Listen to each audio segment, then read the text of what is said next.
Coucou tout le monde, j'espère que vous allez bien. Bienvenue dans un nouveau Vlogmas. Aujourd'hui je me suis réveillée quand même assez tôt, genre 7 heures du matin. Les nuits passent et ne se ressemblent pas, ce qui m'a permis d'avancer un petit peu mes lectures, plutôt cool. Et je me suis pris le petit déj avant de vous faire cette intro pour attendre d'être un peu plus réveillée. Ce qui est pas plus mal vu qu'aujourd'hui on a quand même des petits trucs de prévu. Comme je vous disais hier, on va aller dans un salon de thé qui est quand même à 1 heure de route, donc on partira pas trop tard. Et moi ça me laisse le temps de me préparer tranquillement avant, plugger un peu plus de moments lecture parce que ça y est, maintenant que j'ai arrêté de travailler pour toutes mes jobs, on va dire, c'est le moment de lire. Intensément.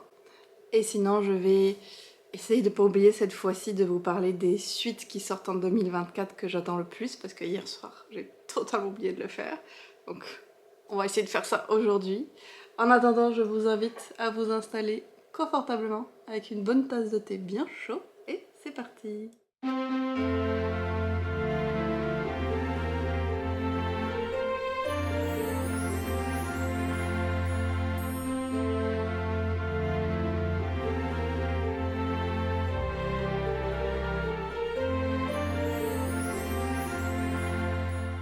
Comme tous les jours, on va y aller avec les calendriers, ça approche de la fin quand même. Pour celui de Mélissa, c'est Happy Feet, l'indice du jeu.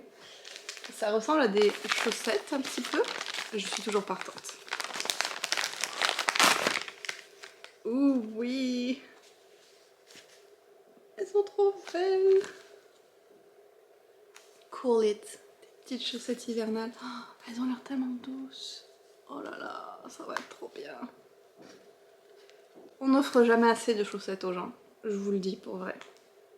C'est la vie les chaussettes. L'illustration d'Hélène.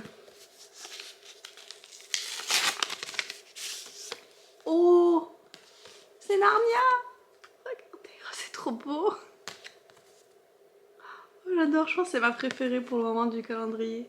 Donc avec Lucie et Tumnus. Vous savez quoi, ça me donne juste trop envie de revoir Narnia. Je pense que je vais le faire. Ça va être mon film de Noël. Et l'été, aujourd'hui aussi on va en ouvrir 3, 4, je vais voir. Selon ce qu'il y a dedans. Pour le 9, thé vert citron. Un petit classique. Le 10. Oui, le 10. Il était en plein milieu.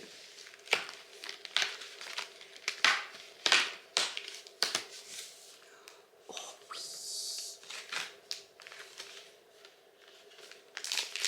Étoile du 25. Je suis un peu perturbée parce que je me dis, mais moi ça le 10, mais it doesn't matter. Étoile du 25. Thé noir parfumé à la cerise. Oh là là. Oh, c'est sûr que je me le fais aujourd'hui celui-là. À la cerise, mais oui. Allez, je vais ouvrir le 11 aussi. Soyons fous. Christophe Colomb, thé noir fleuri. Celui-là, je pense que je l'ai déjà goûté. Il est très bon. Et aujourd'hui, le 21.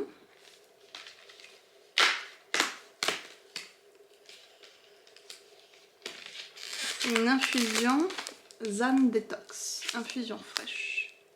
Il n'y a pas trop de détails des ingrédients. Je me demande si c'est derrière. Mais oui. Je veux pas me spoiler, c'est ça le problème. Je sais pas voir. Zan Detox, ok, j'ai trouvé. Maté, thé vert et citronnelle aromatisé. Intéressant. Et le Christophe Colomb. Thé noir aromatisé, canneberge et pétales de bleuet. Un bon mélange aujourd'hui encore. Comme chaque jour depuis que j'ai eu le calendrier, je vais remettre un petit vote sur Instagram pour voir lequel je me fais aujourd'hui. Mais j'espère que c'est lui qui va gagner parce que j'ai vraiment envie de le faire. Sinon, de quoi je voulais vous parler dans cette update? Ah oui, j'ai attaqué hier soir Noël à la charmante librairie pendant qu'on regardait Des racines et des ailes. Je me sens très vieille. Regarder Des racines et des ailes sur Noël en Alsace, c'était très intéressant. Et donc j'ai lu ce livre-là qui était quand même de circonstances. Et je vais être honnête, si c'était pas Jenny Corgan, si ça se trouve, je l'aurais abandonné. Parce que le personnage principal et insupportable.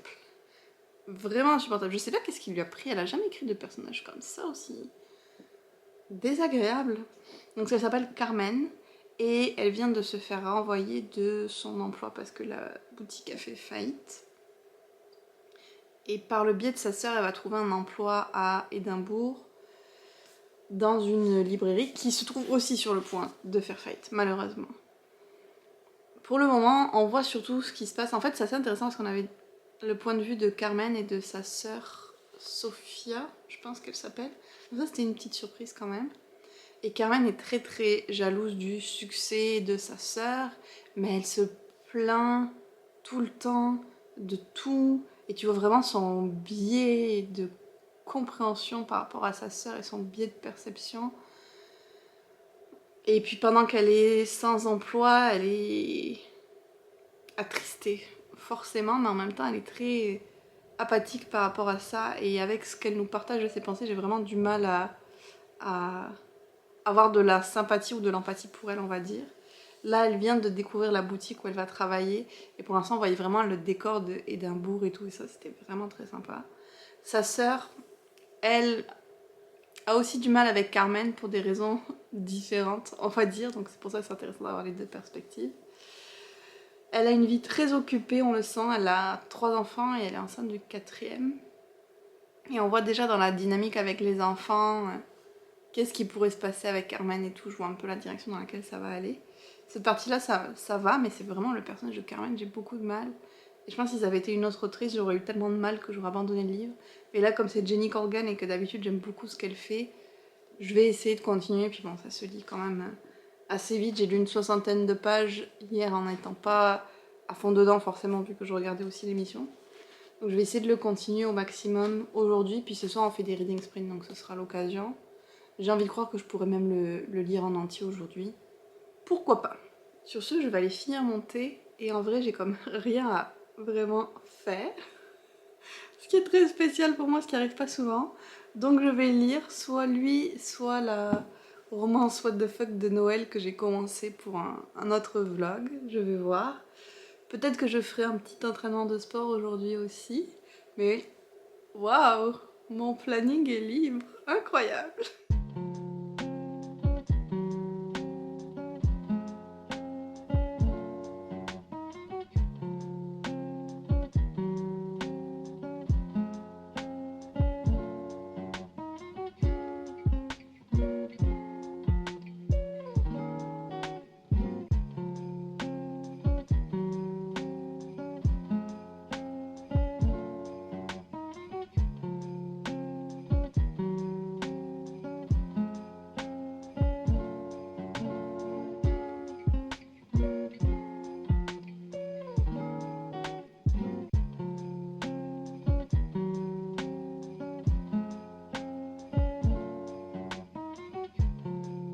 On est rentré du chapeauté, c'était vraiment sympa notre petit repas à 3 et j'ai fait un gros stock de thé. Je vais vous montrer ça parce que j'ai été très déraisonnable. Mais en même temps ils sont tellement bons et je peux pas les avoir souvent. J'ai pris déjà le Mirabella qui était dans le calendrier de l'Avent, je ne l'ai pas encore goûté, mais un thé à la Mirabelle, je veux trop ça et franchement je l'ai senti et il sentait super bon. Je pense que dès que j'ai fini cette update, je vais aller m'en faire une tasse. J'ai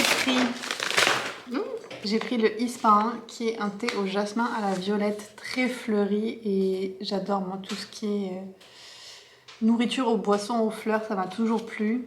Là, jasmin violette, délicieux. J'ai aussi repris du stock de oolong caramel au beurre salé qui est mon thé préféré avec cerise sur le gâteau.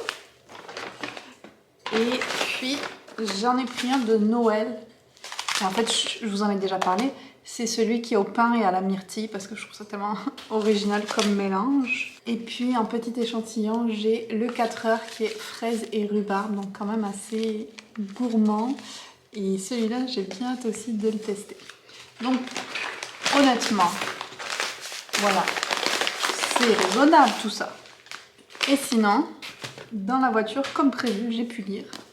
J'ai beaucoup de chance, je ne suis pas malade en voiture, donc j'ai toujours pu depuis toute petite lire. c'est super.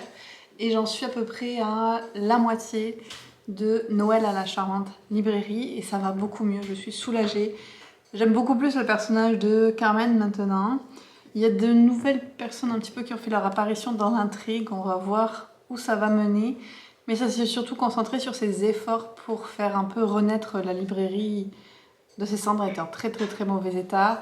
Et donc avec l'ambiance de Noël, les décos de Noël, pour l'instant je passe un bon moment, donc ça me soulage par rapport au début où c'était pas gagné du tout cette affaire-là. J'ai quelques petits trucs à faire là, notamment je pense que je vais tirer certains gagnants de concours au sort parce que je fais par batch tous les genre 4-5 jours. Il faut que je partage le lien du Reading Sprint et le lien du concours pour gagner le livre annoté de la passe miroir. Je vais faire ça pendant qu'on regarde Slam avec ma grand-mère. Puis ensuite, je vais finaliser la liste des suites qui sortent en 2024 pour pouvoir vous en parler dans la prochaine update. Je vous retrouve donc pour le dernier bout de ce vlog pour vous parler de mes suites qui sortent en 2024 que j'attends le plus. Donc vraiment une sélection limitée aux suites de séries parce que quand je parle des livres sur mon book radar, donc les sorties futures qui m'intéressent, j'exclus les suites, je parle plus de nouveaux livres. Après on se demande pourquoi j'ai autant de séries commencées. Mais d'ailleurs je vous invite à aller voir ma dernière vidéo, je sais plus de quand elle date, où je parlais des sorties de 2024, peut-être même 2025 que j'attendais le plus. Je vais sûrement en faire une nouvelle début 2024, j'aime bien en faire régulièrement parce que souvent je vous parle de livres qui n'ont même pas encore de couverture ni rien. Puis on va être honnête, j'en découvre toujours des nouveaux qui m'enthousiasment aussi. Si on commence le premier que j'inscris, qui me permettrait de finir une trilogie, et dont le premier tome est un de mes livres préférés de 2021, j'ai envie de dire, The Atlas Complex de Olivia Blake. Donc The Atlas 6 est sorti en français déjà. J'espère que la suite sera traduite. J'ai adoré ce premier tome, adoré. J'ai bien aimé le deuxième. Et je veux définitivement lire le troisième, surtout vu la fin qu'on a eue. L'univers, les personnages, tout ça, ça me fascine. Cette autrice a quand même une plume très particulière qui, je pense, n'est pas pour tout le monde. Mais avec moi, ça fonctionne très bien. J'ai moins aimé ses plus anciens livres, dont One for My Enemy, Masters of Death. Les deux, je vous en ai parlé dans des vlogs d'ailleurs. Mais sans plume, pour moi, ça fait quelque chose, ça fonctionne très très bien. Puis quand même, Masters of Death, je l'ai beaucoup aimé. Juste moins que The Atlas 6. L'autre que j'ai, et qui je pense ne sera pas une surprise, d'ailleurs je voulais commencer par lui, puis j'ai oublié, mais peu importe. C'est le troisième tome de Crescent City, que j'attends depuis... Au moment où il va sortir, ça va faire quasiment 2 ans. Je me peux plus. Je me peux plus. Je me peux plus. Crescent City, c'est mon préféré de Sarah J. Maas. Le deuxième, il se passait tellement de trucs de fou. La fin, je m'en suis toujours pas remise. Là, le troisième, it's time. J'ai d'ailleurs dit pour rigoler, mais je pense que je vais le faire s'il le faut, que je prendrai un jour de congé le jour où il sort pour le lire. Et je ferai sûrement un vlog de cette lecture-là. Et je vais l'annoter très certainement, comme j'ai annoté le premier et le deuxième. Ensuite, on a un Holly Black. On est vraiment dans les autrices populaires, là. La suite de The Stolen Hair. Alors, je sais que tout le monde ne l'a pas aimé, ce livre-là, qui se passe dans le même monde que The Cruel Prince, mais plusieurs années après. Mais personnellement, j'ai beaucoup apprécié parce que je trouve qu'Holly Black arrive vraiment à faire des personnages de fées qui sont très sombres et qui ont vraiment une beauté empoisonnée. Elle arrive à réutiliser les vieux contes, légendes européens d'une façon que j'adore. Donc j'avais beaucoup aimé The Stolen Hair et j'ai hâte de lire la suite. Pas parce que j'ai à tout prix envie de savoir qu'est-ce qui va se passer, mais plus parce que je veux compléter cette série-là. Je pense qu'au point où j'en suis, j'ai lu... J'ai pas lu tous les Holly Black parce que genre il y a des choses plus anciennes qu'elle a écrites que je compte pas relire nécessairement. Parce que je pense qu'elle s'améliorait avec le temps. Mais au niveau des récents, depuis The Cruel Prince, j'ai tout lu. Donc je veux continuer sur cette voie-là. Le prochain, je pense que c'est ma sortie la plus anticipée, number 1, ou à égalité avec Crescent City en tout cas. C'est Heavenly Tyrant de Xiran J. Zhao, la suite de Iron Widow qui a été mon livre préféré 2021 aussi peut-être, qui reste un de mes livres préférés de toutes ces dernières années confondues, de la science-fiction hyper féministe qui mêle de la mythologie chinoise avec des transformers, avec plein de choses. C'est génial, ce livre était génialissime. J'ai envie de le relire pour l'annoter d'ailleurs. Et la suite se fait attendre. Alors il y a eu plusieurs histoires de contrats qui ont fait qu'elle n'est pas sortie en 2023 comme elle aurait dû, mais j'espère que ça va être bon pour 2024 parce que... Oh, ce livre, merveilleux, merveilleux. Une autre suite que j'attends énormément parce que le premier tome a été une de mes lectures préférées de l'année, donc peut-être que là vous voyez où je m'en vais. Emily Wilde's Map of the Otherlands, donc le deuxième tome, je sais pas s'il y en aura d'autres après ou pas. De la cozy fantasy avec des fées en mode journal de bord d'une scientifique. Il va sortir en français, ce qui est une nouvelle qui m'enchante absolument parce que franchement, ce livre est absolument à découvrir. Il est génialissime.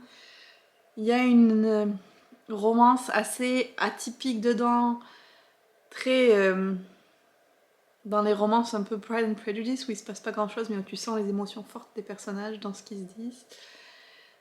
Il y a aussi le personnage principal qui est neuroatypique, même si c'est pas nécessairement mis dans des mots parce que vu le contexte historique ça n'existait pas forcément. Mais franchement, incroyable ce livre-là et lisez-le quand il va sortir en français. Add to cart et on l'achète et on le lit. Allez-y et venez me dire ce que vous en avez pensé. De mon côté, j'attends donc la suite avec grande impatience. Une suite que je veux lire, mais que je suis un peu dubitative de voir, qui existe.